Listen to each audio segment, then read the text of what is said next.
చంద్రబాబు రాజకీయాల్లోకి వచ్చి ఎన్నేళ్ళు అయింది అధ్యక్ష? 45 ఏళ్ళు అధ్యక్ష. చంద్రబాబు మొదటిసారి సీఎం అయ్యి ఎన్నేళ్ళు అయింది అధ్యక్ష? దాదాపు 30 సంవత్సరాలు అధ్యక్ష.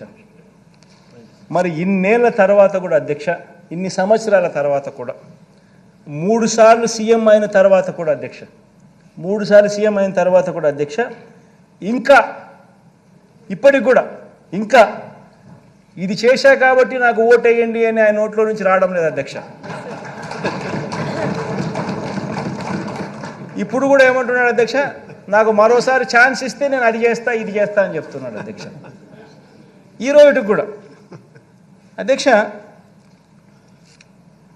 ప్రతి పేద కుటుంబం అధ్యక్ష, ప్రతి సమావేశంలో ప్రతి ఒక్కరూ కూడా ఈ విషయంగా ఆలోచన చేయాలి, ఈ విషయంగా చర్చ జరగాలి అధ్యక్ష. ఇన్నేళ్ల తర్వాత కూడా చంద్రబాబు గారి పేరు చెబితే ఇన్ని సంవత్సరాల తర్వాత 3 సార్లు ముఖ్యమంత్రి, 14 ఏళ్ళు ముఖ్యమంత్రిగా పరిపాలన చేశాడు. ఇంతకుముందు నేను చెప్పినట్టుగా 75 ఏళ్ళ వయసు, 45 ఏళ్ళ రాజకీయ జీవితం, 30 ఏళ్ళ కిందట నేను ముఖ్యమంత్రి అయినాడు.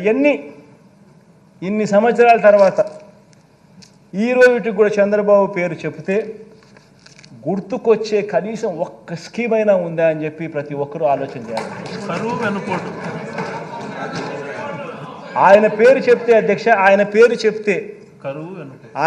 చెప్తే ఈ రోజుకి కూడా గుర్తుకొచ్చే ఒక్క స్కీము లేదు. కానీ ఆయన పేరు చెబితే మాత్రం ఇవాళటికి కూడా గుర్తుకొచ్చేది, ఇవాళటికి కూడా అధ్యక్ష, ఎన్టీ రామారావును వెన్నుపోటు ఎవడు పొడిచాడు అని అంటే గుర్తుకొచ్చే పేరు ఫస్ట్ చంద్రబాబు నాయుడు. ప్రజలను ఎవరు వెన్నుపోటు పొడిచారంటే గుర్తుకొచ్చే పేరు చంద్రబాబు నాయుడు. అక్క చెల్లెమ్మలను ఎవరు వెన్నుపోటు పొడిచారంటే గుర్తుకొచ్చే చంద్రబాబు నాయుడు. 2000 రూపాయల నిరుద్యోగ భృతి తర్వాత ఇవ్వకోకుండా ఎగరగొట్టింది ఎవరంటే ఇప్పటికీ చంద్రబాబు. బ్యాంకుల్లో పెట్టిన బంగారం రైతులకు ఇప్పిస్తానని చెప్పింది ఎగరగొట్టింది ఎవరంటే చంద్రబాబు. రైతులకు రుణమాఫీ అని చెప్పి ఎగరగొట్టింది ఎవరంటే ఇప్పటికీ చంద్రబాబు. గుర్తుకొచ్చేటివి అధ్యక్ష, ఇవన్నీ నేను చెప్పేటివన్నీ కూడా అధ్యక్ష.